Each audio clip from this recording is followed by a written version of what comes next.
আসসালামু আলাইকুম। আশা করছি আপনারা সকলে ভীষণ রকম ভালো আছেন, সুস্থ আছেন অ্যান্ড রাইট নাও শুনছেন ভৌতিক দুনিয়া। এবং আজকে কিন্তু ভৌতিক দুনিয়ার একটা নতুন সেগমেন্ট নিয়ে আপনাদের সামনে হাজির হয়েছে। নিশ্চয়ই জানেন, আমাদের ক্যাপশনটা দেখেই বুঝতে পারছেন, আর সেটা হচ্ছে গ্রাম বাংলার ভূতের গল্প নামে একটা সেগমেন্ট চালু করে দিলাম আজকে থেকে, এবং এটা চলতে থাকবে প্রতি শনিবার। আপনারা শুনবেন গ্রাম বাংলার ভূতের গল্প। আর গ্রাম বাংলার ভূতের গল্প না মানে সে বুঝতেই পারছেন, ভয়ঙ্কর কিছু থাকবে এবং একই সাথে ভয়ঙ্কর সাউন্ড এফেক্ট থাকবে, একসাথে একটা ভয়ঙ্কর আয়োজন আপনারা শুনতেই পারবেন। এবং এটা ভেরি ইন্টারেস্টিং ওয়েতে আমি সাজিয়েছি সেগমেন্টটা, এবং আশা করছি আপনাদের বেশ ভয়াবহ রকম ভালো লাগবে।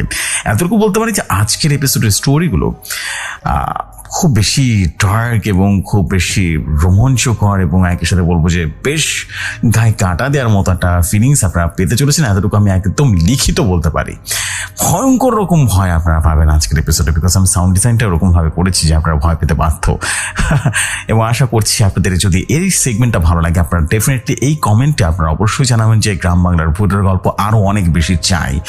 এই কমেন্টটা আপনারা অবশ্যই করবেন আজকের এপিসোডের পরে, যদি আপনাদের কাছে ঘটনা ভালো লাগে বা এই আয়োজনটা ভালো লাগে। বিকজ এই আয়োজনটা করতে কিন্তু বেশ সময় লাগে এবং বেশ কাঠখড় পোড়াতে হয়, ঘটনাও কালেক্ট করতে হয় সেরকম। এবং আপনারা এরকম গল্প, গ্রাম বাংলার ভূতের গল্প কিন্তু পাঠিয়ে দিবেন। এই সেগমেন্টটা ভালো লাগলে আমি চাই যে আপনারা সবাই শনিবার আয়োজনের মানে শনিবারের ভয়ের আয়োজন উপলক্ষে আপনারা গ্রাম বাংলার ভূতের গল্পগুলো কালেক্ট করে আমাকে পাঠিয়ে দিবেন, যেন আমি আপনাদের গল্পগুলো শেয়ার করতে পারি। এবং আজকে তারই ধারাবাহিকতা এরকম একটা গল্প, আমরা দুইটা গল্প শেয়ার করব, দুইটা এপিসোড আকারে শেয়ার হবে।